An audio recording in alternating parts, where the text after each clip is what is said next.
নমস্কার বন্ধুরা, আপনারা সবাই কেমন আছেন? আমাকে তো দেখেই বুঝতে পারছেন আমার মেয়ের আবদারে। দেখুন, আমাকে আজকে থেকেই দোল উৎসবটা চালু করতেই হলো। মেয়ে বলল যে তুমি একটু গালে আবির মেখে নিয়ে তুমি সবাইকে শুভেচ্ছা জানাও। তাই আমার দোল তো আজকে থেকে শুরু হয়ে গেল, আর বেশি দিন বাকি নেই, কাল বাদ পরশুই দোল। সেই জন্যই আপনাদের সবাইকে বলি, আপনারাও নানা রঙের আবির নিয়ে দোল উৎসব পালন করুন, আর বাড়ির সবার সাথে দোল উৎসব পালন করবেন, বন্ধুবান্ধবদের সাথেও করবেন।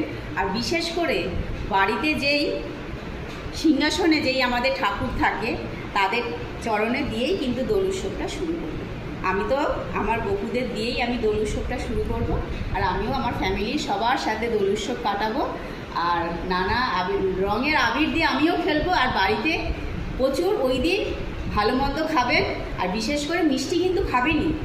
চলুন, আমিও তাহলে একটু মেখে নিলাম আবির। আপনাদেরও অনেক শুভেচ্ছা রইল আমার তরফ থেকে, ঠিক আছে?